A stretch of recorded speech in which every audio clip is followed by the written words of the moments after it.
And we are kicking off with SmackDown as Charlotte Flair faced Asuka in the latest match between these two exceptionally talented superstars, but things did not go to plan during the bout.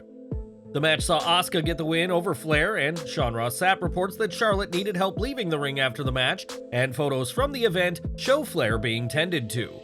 The conclusion of the match saw Flair try and lock in her figure 8 submission before Bayley made a surprise entrance through the crowd, only to be knocked off the ring apron by the Queen.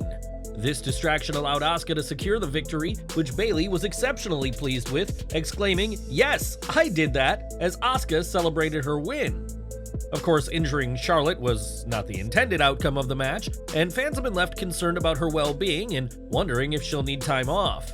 In footage from the show, Flair can be seen yelling "my knee" to referee Charles Robinson, so it's clear that something is seriously wrong with the Queen. It's possible that the injury occurred when Flair attempted a moonsault outside of the ring and whiffed it, despite Asuka's attempt to catch her and save her from hurting herself. Slat Rock Wrestling will continue to monitor this situation for updates on Flair's condition, and we're wishing the former women's champion the best at this time. CM Punk appeared on SmackDown for the first time in close to a decade, and anyone who thought his Raw promo was a sign he'd gone soft will be breathing a sigh of relief after last night. Punk, who some felt was subdued and neutered during his first promo, held nothing back last night and left no stone, or rather superstar, unturned. The Chicago-made star earned a monster reaction from the Providence crowd and said it was good news that he was appearing at the top of the 9 p.m. hour, as he wouldn't get his time cut. This was a nod to Punk's Raw promo, seeing time cut due to a Randy Orton-Dominic Mysterio match going long, and after this, Punk used a line from a friend asking, "What do you guys want to talk about?" He referenced past issues with Kevin Owens, history with Cody Rhodes and Paul Heyman, called out Roman Reigns for never being around, and played up the "which brand will I sign with" storyline. As part of his comments on Reigns, Punk said he acknowledges the tribal chief, but that he should remember that Punk was a Paul Heyman guy and was learning from the wise man first. Speaking of Roman Reigns, it was announced that the tribal chief will be on next week's episode of SmackDown, and it'll be interesting to hear what he has to say about CM Punk. The former AEW World Champion even dropped a reference to the All Out 2022 brawl and his physical altercation with Jack Perry at All In 2023, showing he means business.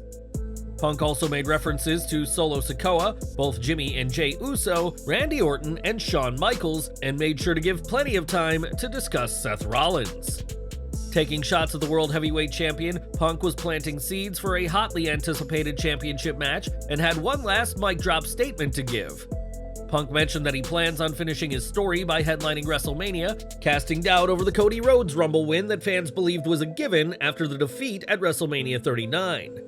Now, if Punk does win the Men's Royal Rumble, that doesn't necessarily mean Cody's story is over, as there's a very high chance Punk could challenge Seth Rollins at WrestleMania. If so, it'd leave Roman Reigns without a challenger, and Rhodes could earn himself a title match with the Tribal Chief, perhaps by winning February's Elimination Chamber match. As for Punk on SmackDown, this was everything anyone could have asked for, with sound bites that will be played over and over for weeks, and nods to potential upcoming storylines for the former WWE Champion. More from SmackDown as Cody Rhodes made a special appearance on the show to thank the troops in attendance, as well as those around the US who serve their country.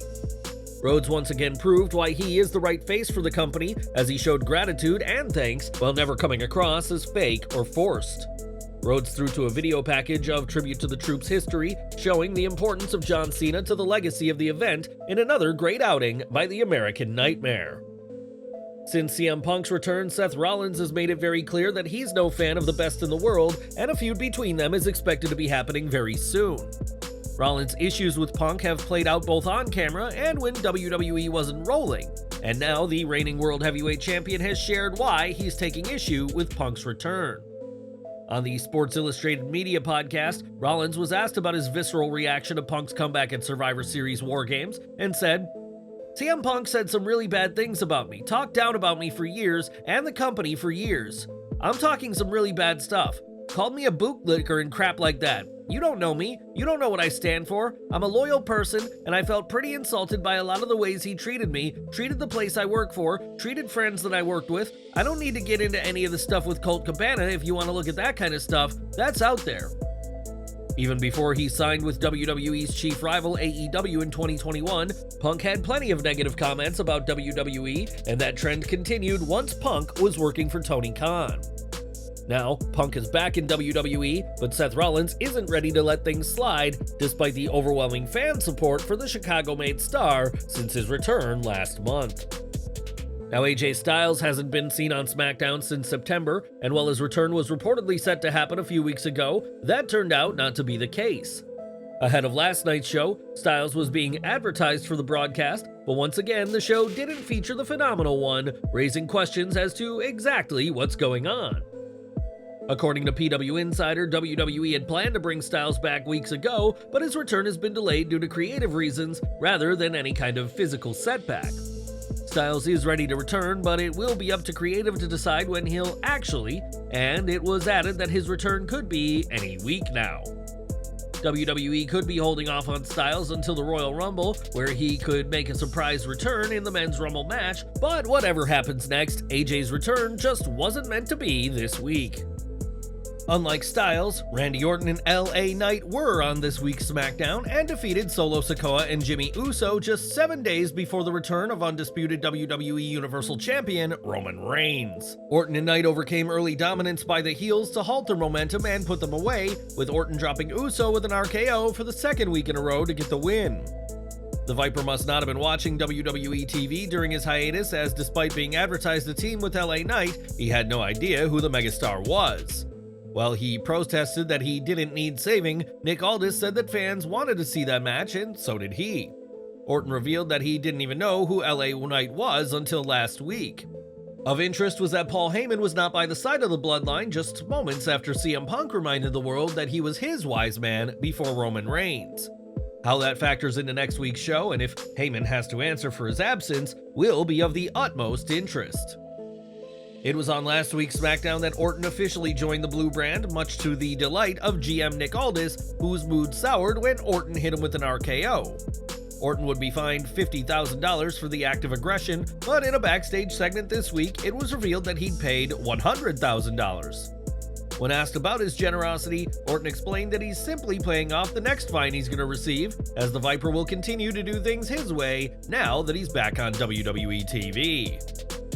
Randy Orton wasn't messing around on this week's episode of SmackDown, and the RKO he hit on Jimmy Uso had quite the effect on the former tag team champion once SmackDown went off the air.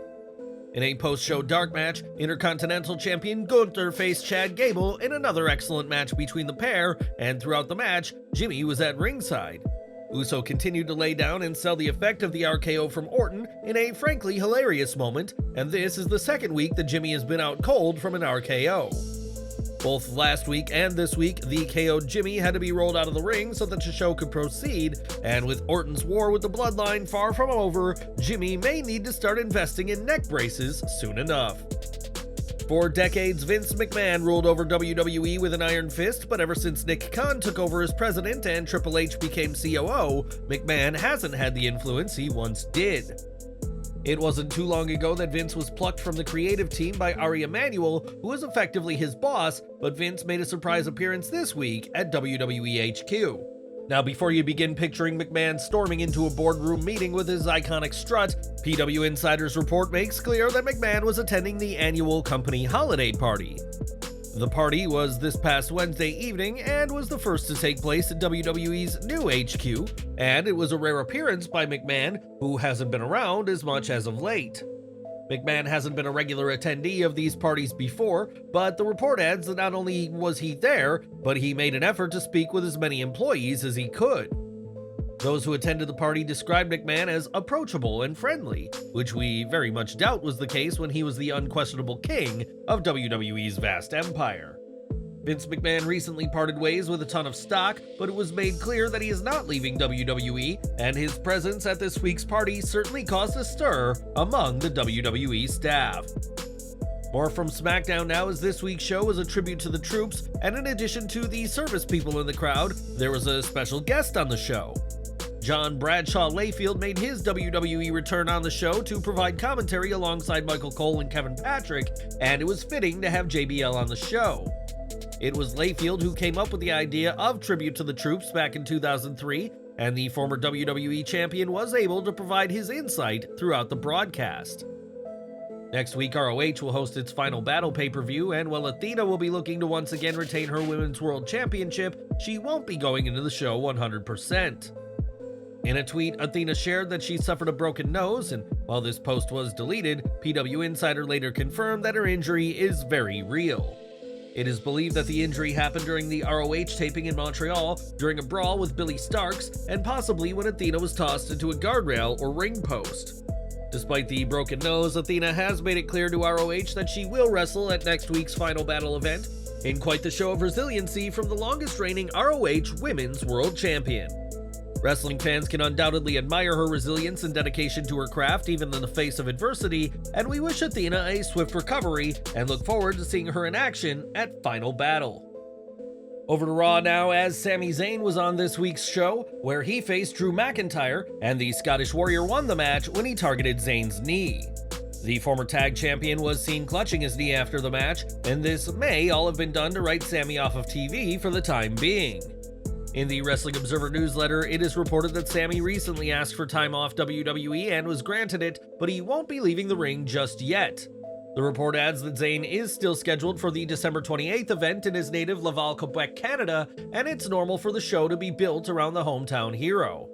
As for the reason why Sami asked for this time off, that's unclear, as is when he'll be back, but don't expect to see much of the Canadian, at least on TV, after this attack from Drew McIntyre on Raw. We mentioned earlier that Gunther faced Chad Gable in a dark match after SmackDown, and the pair once again delivered in their latest singles match. In their 10th match together, Gable once again got close to dethroning the longest-reigning Intercontinental Champion, but Gunther retained as the match ended with a DQ. While Gunther was expected to retain, the DQ finish resulted in the Faces standing tall to end the night, sending the crowd in Providence home happy after an exciting tribute to the troops.